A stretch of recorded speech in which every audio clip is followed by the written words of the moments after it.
colleagues, this is a wonderful occasion, and it is such a pity that we aren't able to gather at Greatmore to hold a real sod-turning ceremony. When I came to Greatmore in November 2018 to attend the Jakes Gerwel commemorative celebration, I was struck by its potential and what it could mean for UWC. The building started as a place of learning for children, and it will become a place of learning again, along with many creative endeavors, thanks to the efforts of the former director of the Center of Humanities Research, Prof. Premesh Lalu, and all his colleagues. It takes vision and imagination to look at an old, undesired object and see its intrinsic value and then commit to its restoration. That is what we are going to do with Greatmore with the help of Wolf Architects, and when the renovation is completed in October, we will see a new home for scholars of the humanities.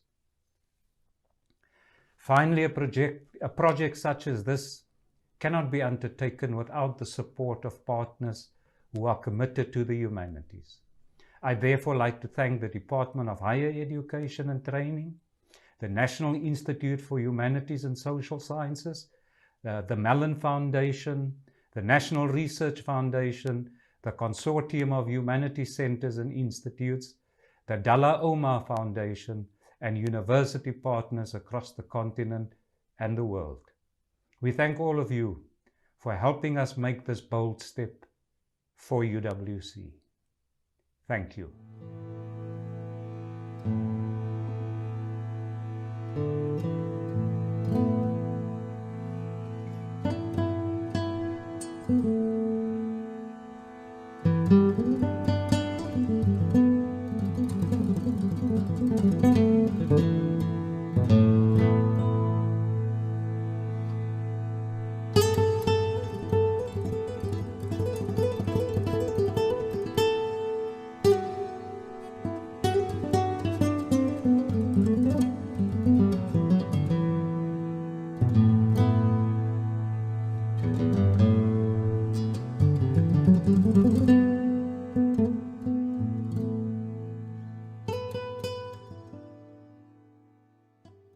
Hello, my name is Nathan Sassman, Director at the National Research Foundation, responsible for the Centers of Excellence and the Flagship programs.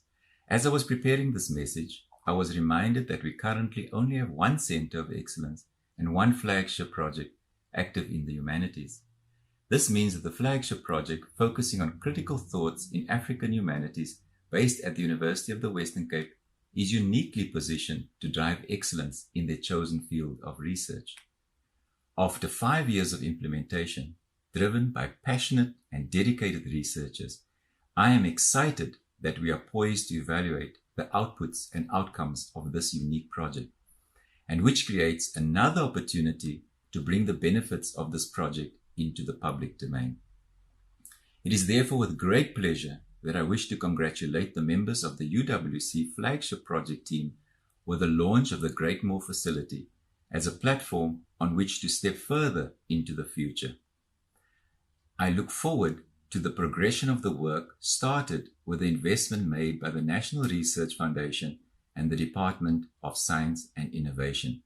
So, for Greatmore, I can only wish you more great things. Well done. You sure done? Yeah, Devin. He's on his way. This is, of course, coming on for a long time, and had it not been for our senior professors and our academic staff, we probably wouldn't have been doing this, but it's because of their passion that we are in this business of fixing up this building. Very grateful that you could all be here to share this very special moment with us. Over 2,000 square meters of refurbishment, studio apartments, exhibition spaces, galleries, air conditioning, parking, workshop area, office spaces, open office spaces, a quiet room. Can you believe that, Sean? A quiet room. And even a, what they call it, a reading room. It's not the same as a quiet room. And a media room, and a film room, and some lovely acoustics for music. So the list goes on and on. So having said all of that, we're very proud that we will now be expanding our footprint into the Woodstock area. And I also want to extend my gratitude to all of you for sharing this with us. And of course to our academic staff who's been driving this in the background. And of course our leadership that isn't present today who made this all possible. So thank you to all of you for coming.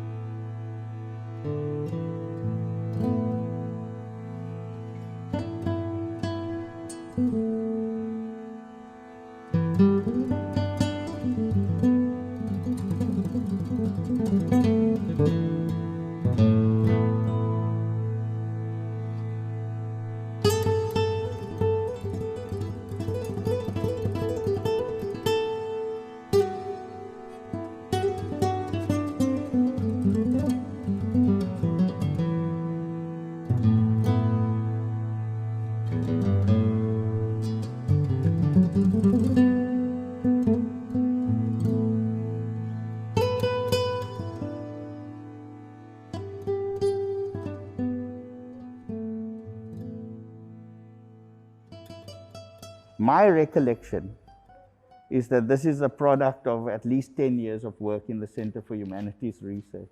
If I recall correctly, several of us in the center in the early days were interested in questions of aesthetics and education and tried to think about how one would launch a project of the sort at a university that did not have an established arts program. And so in those first years, through the many graduate students that we hosted in the Center for Humanities Research as fellows, we realized that there were fellows who were increasingly wanting to speak about very difficult questions about the African past, but through the medium of aesthetics.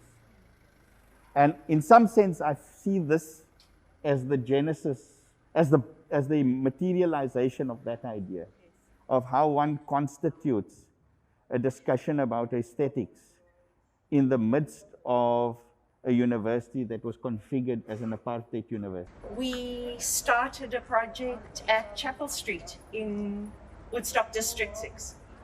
We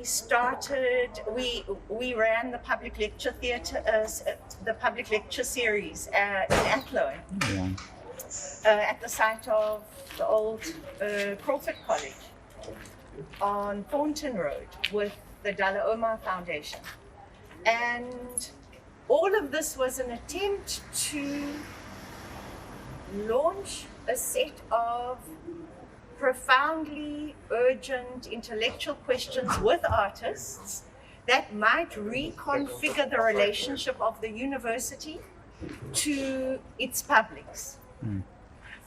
And open up a different spatial relationship for postgraduate students, emerging artists, and young intellectuals who have been denied the possibility to both access the city for education, for learning, for the arts.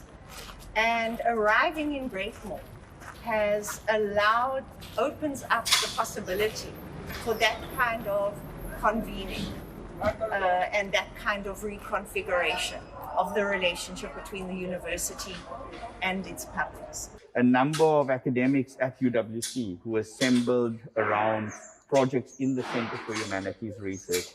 Patricia Hayes, yourself, later on Jane Taylor, Zuren Pillay, a number of colleagues in the center held out an inquiry on the aesthetic as fundamental to the humanities inquiry in general.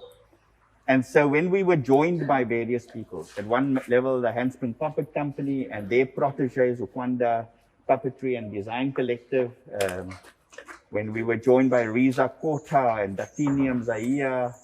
There are several others. There was someone called Blake Steenkamp in documentary film, Francois Feste, and later on Khalid Shamiz. You know, each one of them were brought into a conversation that wasn't scripted, but that had a set of parameters within which to think the convergence of the humanities and the arts as absolutely fundamental, not only to rethinking UWC or UWC's place in the city, but also fundamental to reinterpreting the project of a post-apartheid future. Good morning. Hi, how are you? I'm good. Good, thank you. You lost the power outside. I didn't even see you. A project like this is, in a way, facilitating and strengthening that initiative. In that you have performing arts, you have puppetry work, you have filmmaking, you have all sorts of things which were constrained by apartheid laws, especially in relation to UWC, which were not seen as beneficial to an institution like that. Now it's about claiming the space, claiming what originally belongs to the people who were in the forefront of the struggle. So I think that's where we find a very good connection between the university taking up on a project like this and the benefits and the spin-offs that are attached to the communities themselves. What we decided to do as a design intervention is to prioritize Greatmore Street as an entrance, but because we couldn't do that because of the universal access requirements, Greatmore Street entrance has about 3 steps before you get to the front door. We wanted to make that a kind of a public face to the building, but then in addition to that, the main entrance would actually be from Regent Street side and from the parking lot that will then open up into a lobby space that connects Greatmore Street, the southern side of the building, the Regency Street side, as well as the courtyard. What we also learned from the building and the historic fabric of the building is that whenever you entered the building previously, you always entered into a passage first, into a corridor.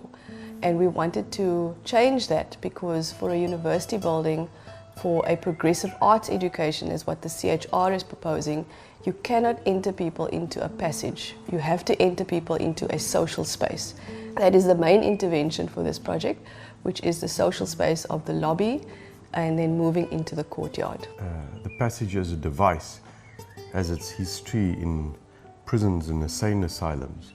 And it is funny that it became used in office buildings and school buildings, but buildings where people were regimented. So there's something about reconfiguring the principal space away from this passage-like construction. And as much for the entrance, as Ilse described, but also for the passages around the courtyard. And there was something about how the spaces adjacent to the courtyard were opened up to allow views right across, so that the passage becomes a social space rather than just a circulation space, and that instead of the courtyard just being a hollow center, it becomes a room very much part of the building.